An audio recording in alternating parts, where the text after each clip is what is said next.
Hi, it's me again, Josamay Miranda from BSN Level 3, Block 1. So for this video, we're gonna talk about tracheostomy suctioning. So first, what is tracheostomy suctioning? Tracheostomy suctioning removes thick mucus and secretions from trachea and lower airway that you were not able to clear by coughing. The main purposes of tracheostomy suctioning is to first, maintain airway patency by removing mucus secretions.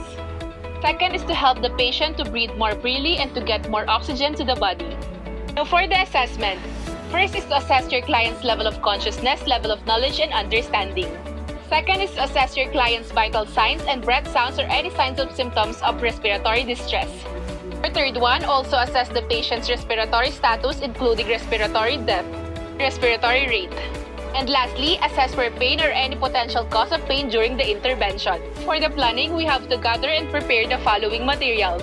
This procedure, we will be needing bed, pillow, PPE if indicated, suction kit and suction machine if indicated, and the ordered medicine. Let's move on to the procedure or implementation.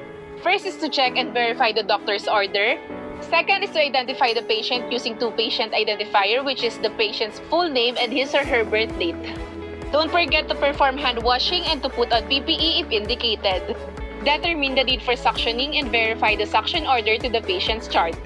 Also assess for pain or any potential cause of pain and administer pain medication if prescribed before suctioning. Explain the procedure to the patient even the patient does not appear to be alert. Adjust the bed to a comfortable position. Remember, if the patient is conscious, put the patient on a semi-Fowler's position. And if the patient is unconscious, place the patient on a lateral position facing you. Place towel or waterproof pad across the patient's chest. And then turn on the suction machine to appropriate pressure. Put on disposable clean gloves and occlude the end of the connecting tubing to check suction pressure. Place the connecting tubing in a convenient location. If using, place resuscitation valve connected to the oxygen within the convenient reach. Open sterile suction package using aseptic technique. The open wrapper or container becomes sterile filled to hold other supplies.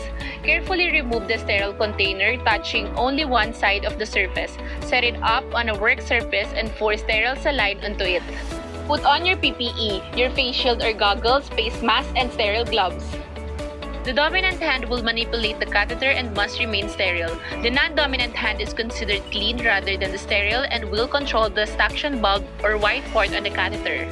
Dominant glove hand, pick up the sterile catheter, pick up the connecting tubing within the non-dominant hand and connect the tubing and suction catheter. Moisten the catheter by dipping it into the container of sterile saline unless it is a silicone catheter. Occlude white tube to check suction.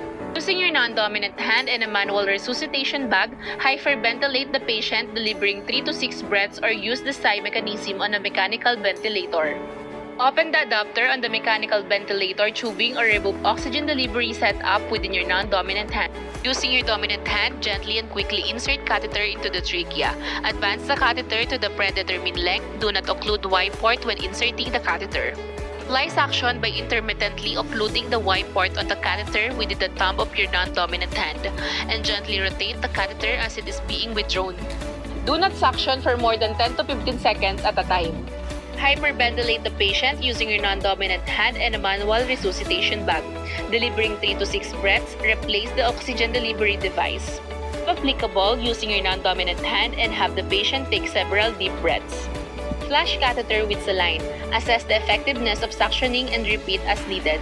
And according to patient's tolerance, wrap the suction catheter around your dominant hand between attempts. Allow at least 30 seconds to 1 minute interval if additional suctioning is needed. No more than 3 suctioning passes should be made per suctioning episode. Encourage the patient to cough and deep breathe between suctioning. Suctioning is completed, remove gloves from dominant hand over the coiled catheter, pulling it up inside out. Remove glove from the non-dominant hand and dispose of gloves. Seize patient to a comfortable position, raise bed rail and place bed in the lowest position. Turn off suction, remove supplemental oxygen placed for suctioning. And also to remove your PPE and don't forget to perform hand washing. Offer oral hygiene after suctioning. Test your patient's respiratory status include respiratory rate and effort, oxygen saturation, and lung sounds. Remove additional PPE if used and perform hand hygiene. Don't forget to document the procedure and other observations to the client's chart. That's all!